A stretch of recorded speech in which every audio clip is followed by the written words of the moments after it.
never spoke to this father, what are you doing with your son? உன்னுடைய மகனுக்கு என்ன செய்து கொண்டிருக்கிறாய் என்று அப்பாவிடத்தில் நான் பேசவே இல்லையே. నీ కుమారుని విషయం నువ్వేం చేస్తున్నావు అని అన్నాడు. అతని తండ్రితో నేను మాట్లాడలేదు. Nor did I pray for him. அவனுக்காக ஜெபிக்கவும் இல்லை. అతని కొరకు నేను ప్రార్థన చేయలేదు. And now I hear he is dead.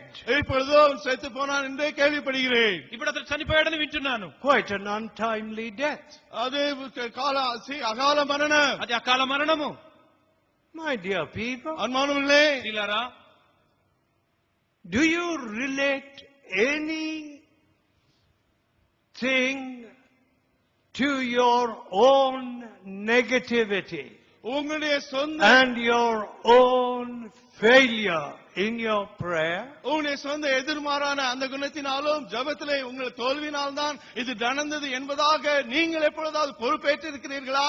నీ యొక్క వ్యతిరేకత, నీ ప్రార్థనాహీనతకి నీవే కారణం అని ఎన్నడని తలంచావా?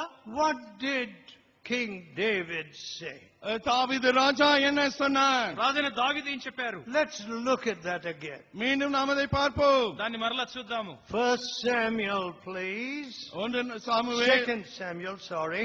2 సామువేల్ రెండవ సమూయేలు గ్రంథము 24 24వ అధ్యాయము and the 17th verse. 17వ వచనం. 17వ వచనము. These sheep, what have they done? இந்த ஆடுகள் என்ன செய்தது? గొర్రెల వంటి వీరేమి చేసిరి?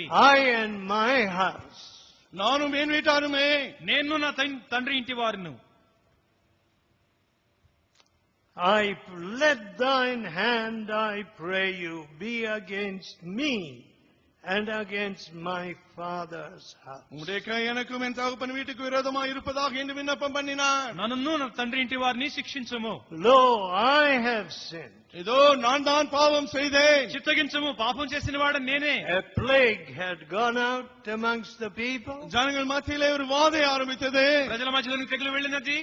And many had died. ஏற்கனவே ஏராளமானோர் செத்து போய் விட்டார்கள். అనేకులు చనిపోయారు. And King David repents. தாவீது ராஜாவோ மனம் திரும்புகிறார். రాజైన దావీదు పశ్చాత్తాపడుతున్నాడు. You know, you and I have got to take some responsibility. நீங்களும் நானும் கொஞ்சம் பொறுப்பு ஏற்றுக்கொள்ள வேண்டும். నీవు నేను కొంత బాధ్యతను స్వీకరించాలి. Why are there areas in this world where Jesus is not known? இயேசு அறியப்படாத பகுதிகள் ஏன் இன்னும் இந்த உலகத்தில் இருக்கின்றன? యేసుని ఎరగని కొన్ని ప్రాంతాలు ఎందుకు ఈ ప్రపంచంలో ఉన్నవి? Why is there a Bhutan where the gospel cannot be preached? சுவிசேஷம் பிரசங்கிக்கப்படாத ஒரு பூட்டான் தேசம் என்று ஏன் ஒன்று இருந்து கொண்டிருக்க வேண்டும்? సువార్త ప్రకటించడానికి అనుమతి లేనటువంటి భూటాన్ దేశం ఎందుకు ఉండాలి? Does it mean there is no martyr potential in the fellowship? சகவாசத்திலே ரத்த சாட்சியாக மரிக்க ஆயத்தமான அந்த நிலை fellowshipல இல்லையா? సహవాసంలో హతసాక్షులుగా మారడానికి సిద్ధపడిన వారు లేరా? Are there not people full of zeal? வைராக்கியம் நிறைந்த மக்கள் மத்தியிலே இல்லையா? ఆసక్తితో నిండిన వారు లేరా? I want to go to Bhutan. நானும் பூட்டானுக்கு செல்ல விரும்புகிறேன். నేను భూటాన్ వెళ్ళాలనుకుంటున్నాను. I like to go to tough places. கடினமான இடங்களுக்கு செல்ல நான் விரும்புகிறேன். కఠినమైన స్థలాలకు నేను వెళ్ళాలనుకుంటున్నాను. You know, there are a bunch of people today. இன்னைக்கு இப்படிப்பட்ட ஒரு கூட்ட மக்கள் இருக்கிறார்கள். ఇప్పుడు కొంతమంది ఉన్నారండి. I meet them in Europe in particular. குறிப்பாக ஐரோப்பாவிலே இவர்களை நான் சந்திக்கிறேன். ఐరోపాలో వాళ్ళని కలుస్తుంటాను. What do they say? என்ன சொல்கிறார்கள்? వారేం చెప్తారు? Oh, nobody wants the gospel here. இங்க யாரும் சுவிசேஷத்தை விரும்புகிறது இல்லையா? ఇక్కడ సువార్త ఎవరికి అక్కర్లేదండి.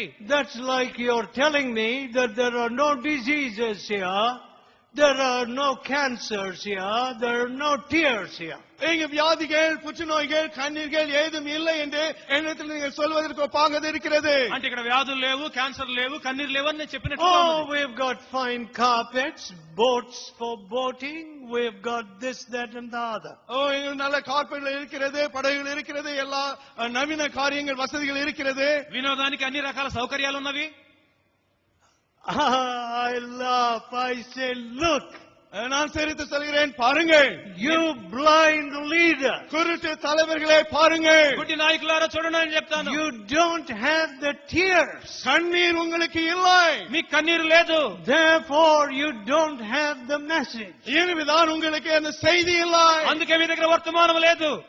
These people are trying to cover up their tears, இந்த ஜனங்கள் தங்களுடைய their sighs and their groans. தங்களுடைய பெருமூச்சையும் கண்ணீரையும் இந்த ஜனங்கள் மூட பார்க்கிறார்கள். వారి మూలుగులు వారి కన్నీరు కప్పించడానికి ప్రజలు ప్రయత్నిస్తున్నారు. With a lot of glass and paint and stuff. எல்லாம் அங்கு மூடி மறைத்து பெயிண்ட் அடித்து மறைத்து விடுகிறார்கள். పైపోతా రంగులు పులుముకొని Not all their pleasures can wipe away one tear. அவருடைய சிற்றின்பங்கள் எல்லாம் அவருடைய ஒரு கண்ணீர் துளியை கூட துடைக்காது. వారి విలాసములన్నీ కూడా ఒక కన్నీటి పొట్టు. Not all their gold can bring their family back together. அவருடைய எல்லா தங்கமும் அவருடைய குடும்பங்களை மீண்டும் ஒன்றாக சேர்க்காது. వారి బంగారం అంతా కుటుంబాన్ని వెనక్కి తీసుకొని రాలేదు. Only Jesus can do that. இயேசு மட்டுமே அதை செய்ய முடியும். యేసు మాత్రమే చేయగలడు. Only the gospel can do that. சுவிசேஷம் மட்டுமே இதை செய்ய முடியும். సువార్త మాత్రమే అది చేయగలదు. The fact is you don't have the gospel. உண்மை என்னவென்றால் சுவிசேஷம் உனக்கு இல்லை. వాస్తవం ఏంటంటే నీ దగ్గర సువార్త You లేదు. don't have the spirit of prayer. ஜெப ஆவி உன்னிடத்தில் இல்லை. ప్రార్థనాత్మ నీ వద్ద లేదు. And you're saying this is all that we can do. There is such indifference. And people don't want to listen. மக்கள் கேட்க வாஞ்சையிட்டு நிர்விசாரமா இருக்கிறார்கள் என்றெல்லாம் எனவேதான் நீ சொல்லிக் கொள்கிறாய். ప్రజలకు ఆసక్తి లేదు, వారు సువార్త వినరని చెబుతున్నావు. You know, a famous member of parliament, ஒரு புகழ்பெற்ற எம்பி, ఒక పేరు పొందినటువంటి పార్లమెంట్ సభ్యుడు, a man well known in England at that time, அந்த நாட்களிலே இங்கிலாந்திலே புகழ்பெற்ற மனிதனா இருந்தவர், ఆ కాలంలో ఇంగ్లాండ్ లో అందరికీ చిరపరిచితుడు. he chaired one of my meetings. என்னுடைய கூட்டங்களிலே அவர் தலைமைத்துவம் எடுத்து நடத்தினார். నా కూటాల్లో ఆయన అధ్యక్షుడిగా ఉండినాడు. And after I had spoken, நான் பிரசங்கித்த பிறகு, నేను ప్రసంగం ముగించిన తర్వాత,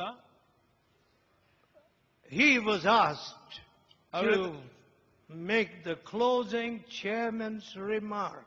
நான் பிரசங்கித்த பிறகு தலைவருடைய அந்த உரையை கொடுக்கும்படியாக அவருக்கு சொல்லப்பட்டிருந்தது. అధ్యక్షుని తుది పలుకులు చెప్పమని అతన్ని కోరారు. And he did not even get up from his chair. ஆனால் அவரோ தன்னுடைய இருக்கையை விட்டு எழுந்து கூட வரவில்லை. అయితే ఆయన కుర్చీ మీద నుండి పైకి కూడా లేవలేదు. He whispered to the organizer, அங்கு இருந்த the leader, அவங்களுடைய தலைவரிடத்திலே மெதுவாய் சொன்னார். ఆ నిర్వాహకుడితో చెప్పాడు, after a message like this, எப்படிப்பட்ட ஒரு செய்திக்கு பின்பு, ఇలాంటి ప్రసంగం తర్వాత nothing should be spoken. எதுவும் பேசப்படக்கூடாது என்றார். ఇంకేమీ మాట్లాడకూడదు. And following that meeting, அந்த கூட்டத்தை தொடர்ந்து, ఆ కూటం అయిన తర్వాత some of the journalists there, the newsmen had been called. அங்கு செய்தியாளர்கள் அழைக்கப்பட்டிருந்தார்கள். அந்த செய்தியாளர்கள் சிலர், పత్రికల విలేకరులు కూడా ఆ కూటాలకు వచ్చారు. They said to me, என்னிடத்தில் அவர்கள் சொன்னார்கள், వారు నాతో చెప్పారు, now how do you solve this problem in Britain? பிரிட்டனில் இருக்கக்கூடிய இந்த பிரச்சனையை நீங்கள் எவ்விதமாக தீர்க்க போகிறீர்கள்? బ్రిటన్ దేశంలో ఈ సమస్య మీరు ఎలాగ పరిష్కరిస్తారు? The common man is not interested. சாதாரண மனிதன் how do you communicate with him? அக்கறையற்று இருக்கிறானே, அவனிடத்தில் எப்படி நீங்கள் பேசி ஆதாயம் பண்ண போகிறீர்கள் என்று கேட்டார்கள். సాధారణ వ్యక్తికి ఏమీ అతను ఆసక్తి లేదు, మీరు ఎలాగ అతను సువార్త అందిస్తారు? I said, நான் சொன்னேன், నేను చెప్పాను,